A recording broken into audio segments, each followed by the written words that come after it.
Há quem queira virar as costas ao 25 de Abril, apagar e manipular a sua memória, em especial para os mais jovens. Não podemos permitir. Os últimos 52 anos, os anos de democracia, foram os melhores anos da história de Portugal. Foram anos de um extraordinário desenvolvimento, de paz, de progresso. Não há qualquer comparação com o país que éramos.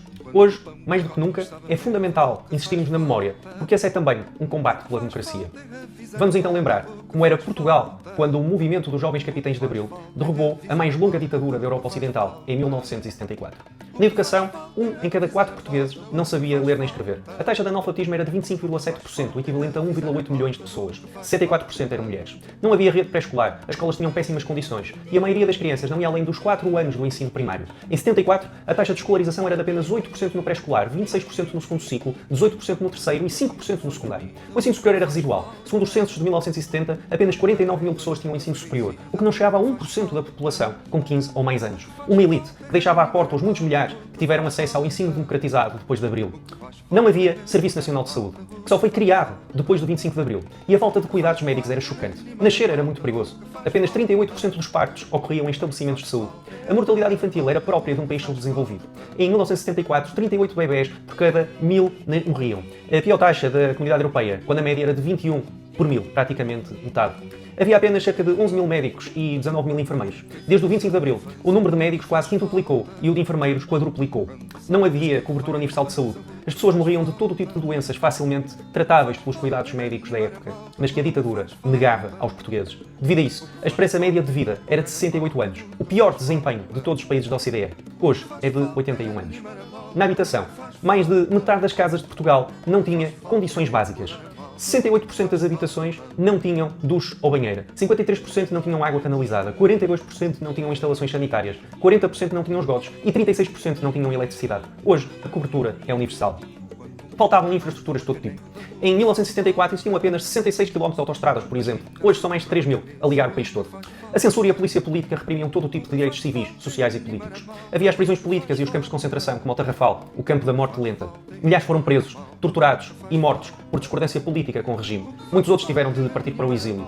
A cultura era perseguida e limitada. Livros, jornais, filmes, peças de teatro eram proibidos e apenas os meios de propaganda do regime eram permitidos. O fechamento ao estrangeiro era uma autêntica política de Estado. Portugal vivia isolado politicamente, fora das dinâmicas europeias democráticas, sem abertura económica, social e cultural. Não havia livre vida associativa, não havia uma rede nacional de bibliotecas públicas ou teatros. Não era permitido viajar livremente. As mulheres, muito especialmente, não tinham direitos civis básicos. Antes do 25 de Abril, eram impedidas de viajar para fora do país sem autorização do marido e estavam impedidas de se divorciar. Decidir sobre si e o próprio corpo era crime. Os métodos contraceptivos eram limitados e socialmente reprimidos. O aborto era ilegal. A ditadura impedia a emancipação das mulheres e apenas 25% conseguia trabalhar fora de casa e não estar na dependência de terceiros. Não havia quaisquer direitos para minorias. Amar era crime. A corrupção e o nepotismo eram generalizados, mas a falta de independência dos tribunais, da polícia e a falta de escrutínio público impediam o controle e a denúncia dos poderes. Economicamente, Portugal era um país profundamente atrasado, rural, pouco produtivo. O PIB per capita era de cerca de 55% da média europeia, quando hoje supera os 80%. No trabalho, não havia proteção, segurança social, assistência na doença e outras eventualidades. As condições de trabalho eram terríveis para a maioria da população. Os salários eram miseráveis. Não havia sindicatos, não havia direito à greve, subsídios e outros direitos laborais. A doença, o desemprego ou a velhice significavam a pobreza. O trabalho infantil era uma realidade para centenas de milhares de crianças. E muitas, antes dos 14 anos, trabalhavam, sobretudo na agricultura, na indústria têxtil e no comércio, quando deviam estar nos bancos das escolas. O direito universal à segurança social só ficou consagrado depois de 25 de Abril, com a Constituição de 1976. E ainda havia a guerra, a maldita guerra. Enquanto Portugal era um país sufocado pela ditadura e pelo atraso, a guerra colonial consumia uma geração inteira. Entre 1961 e 1974 foram mobilizados mais de 1 milhão de portugueses, um esforço militar que nenhum outro país ocidental atingiu em guerras coloniais.